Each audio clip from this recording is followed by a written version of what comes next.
Hi welcome back to the channel. I am Rishabh and हम लोग करेंगे इस वीडियो के अंदर क्वेश्चन नंबर 1.8 बैक एक्सरसाइज का। Determine the molecular formula of an oxide of iron in which mass percent of iron and oxygen are this and this respectively और atomic mass दिया हुआ है।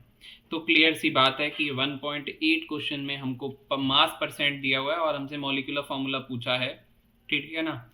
और हमको रिस्पेक्टिवली के बाद इस क्वेश्चन के अंदर ना हमको given that molar mass, question अभी पूरा नहीं है, मैं पूरा कर देता हूँ।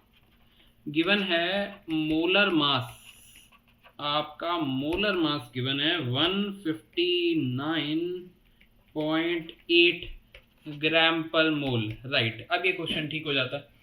तो मोलर मास दिया हुआ है कंपाउंड का आपका 159.8 और हमसे पूछा है मॉलिक्यूलर फार्मूला बताओ। तो ये हो जाता है एम्पिरिकल फार्मूला का क्वेश्चन, ठीक है ना। एम्पिरिकल फार्मूला ही हमें मास परसेंट दिया होता है। तो पहले इस क्वेश्चन में पहले हमको मॉलिक्यूलर फार्मूला और एम्पिरिकल फार्मूला में रिलेशन पता होना चाहिए। फिर एम्पिरिकल फार्मूला, ये वही क्वेश्चन है जो आपने 1.3 किया है बैक एक्सरसाइज में, उसी का एक्सटेंडेड फॉर्म है। तो मैं थोड़ा सा जल्दी बताऊंगा क्योंकि मैं इसको करवा चुका हूँ 1.3 को, आप प्लेलिस्ट में जाकर के चेक कर सकते हो, ठीक है। मैंने पूरा कैलकुलेशन करना भी सिखाया था, तो मैं थोड़ा सा फटाफट करूंगा और फॉर्मूला लिख रहा हूं मैं आपके लिए कि molecular formula is equal to n into empirical formula होता है। एम्पेरिकल फॉर्मूला की जो डेफिनेशन है वो है आपकी कि सिंपलेस्ट होल नंबर रेशियो होता है आपका मॉलिक्यूलर फॉर्मूला का। फॉर एग्जांपल ले लेता हूं, मैंने बताया है, फिर से बता रहा हूं। जैसे फॉर सपोज ये मॉलिक्यूलर फॉर्मूला है, तो इसका सिंपलेस्ट रेशियो लूंगा तो मैं क्या आएगा, 2 से कैंसिल हो जाएगा, CH2 आएगा। तो मॉलिक्यूलर फॉर्मूला क्या हो गया, n इंटू एम्पेरिकल फॉर्मूला हो गया। तो जो पोर्शन सिंपलेस्ट रेशियो में कैंसिल हुआ है, यानी कि यहाँ पे n का वैल्यू 2 हो जाएगा। तो इस तरीके से बनेगा, इसके अंदर हम इसको यूज करेंगे। तो again molecular formula is equal to n into empirical formula, ये एक बात होगी। और दूसरी बात है आपकी कि molecular formula mass equal to n into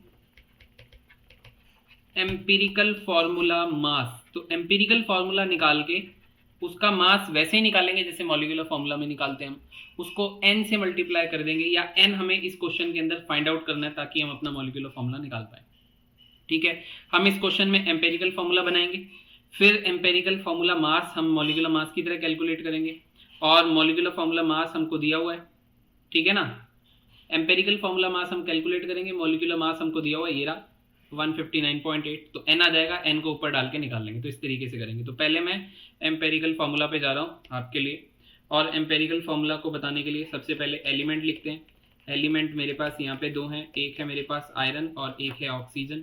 फिर इनका मास परसेंट दिया हुआ है, तो एक का मास परसेंट दिया 69.9 और एक का दिया 30.1, ये मास परसेंट दिया है। तो अब यहाँ पे मैं एटॉमिक मास लिख दूंगा। एटॉमिक मास भी मुझे मेंशन्ड है, और मैंने वीडियो में बताया था कि जो भी दिया हो एग्जैक्ट लेना है। 55.85 दिया है यहाँ पे, तो मैं लूंगा 55.85 ही लूंगा। अप टू 2 डेसिमल तक हम कोई अप्रोक्सीमेशन नहीं करेंगे, ये बात मैं कर चुका हूँ। और यहाँ पे दिया हुआ है 16। अब हम लोग मोल्स निकालते हैं, ठीक है, मोल्स निकालते हैं। तो मोल्स निकालने के लिए जो मास परसेंट में मास है 69.9, उसको हम डिवाइड कर देते हैं आपके एटॉमिक मास से, ठीक है ना।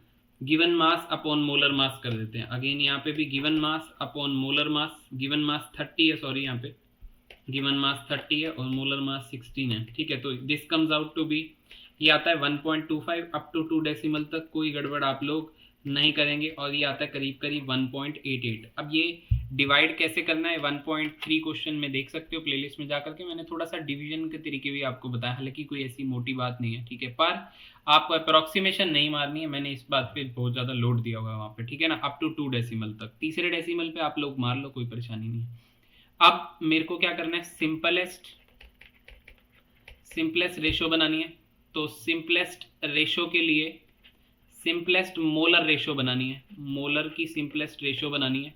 तो मैं क्या करता हूँ, इन दोनों में से जो भी छोटा होता है उसको दोनों से डिवाइड कर देते हैं, क्योंकि रेशो जो भी आप काम करते हो वो तो दोनों पार्टियों के साथ बराबर वही काम करना पड़ता है ना भाई। मल्टीप्लाई आप सेम नंबर से कर रहे हो, डिवाइड आप सेम नंबर से कर रहे हो, तो दोनों से ही करना पड़ता है। तो this becomes 1 and this becomes 1.5, ठीक है, अभी भी ये सिंपल नहीं है, ये डेसिमल में है, तो इसको और सिंपल करने के लिए, क्योंकि मैं डिवाइड कर चुका हूं, मुझे मल्टीप्लाई करना पड़ेगा और छोटे से छोटे नंबर से मल्टीप्लाई करना पड़ता है। ठीक है, जैसे 1.5 कब एक होल नंबर बनेगा, ऐसा कौन सा छोटा नंबर है कि मैं उसको मल्टीप्लाई करूं कि 1.5 बने। तो 1.5 1 जा 1.5, 1.5 2 जा 3.0, तो ये बन गया एक सिंपल होल नंबर रेशियो 2 पे। तो मैं ऊपर और नीचे दोनों को, ठीक है, सिंपल करने के लिए दोनों को 2 से क्या कर दूंगा, मल्टीप्लाई, इसको भी 2 से, इसको भी 2 से, so this becomes 2 and this becomes 3।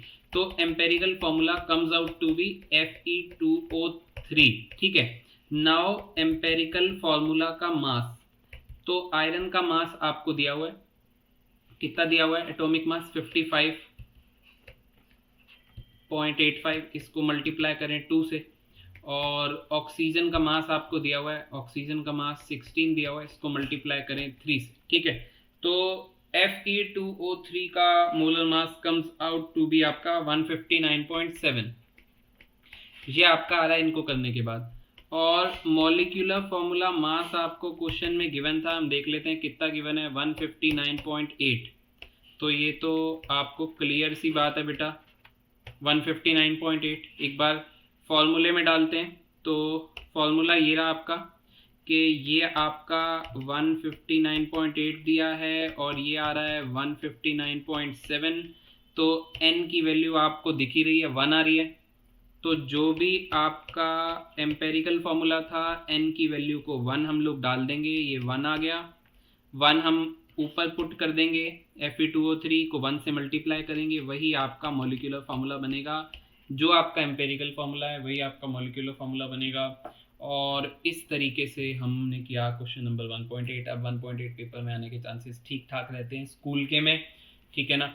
और अगर आप लोग अब तक बने हुए हो मेरे साथ वीडियो के अंदर, तो इस वीडियो को लाइक भी करें, चैनल को सब्सक्राइब तो आपने कर ही लिया होगा, और कमेंट भी प्लीज़ प्लीज़ एक आधा कमेंट ज़रूर आप लोग ड्रॉप कर देना। अब तक समझ में आया तो फिर मिलते हैं नेक्स्ट वीडियो में अगली प्रॉब्लम के साथ। Thank you so much.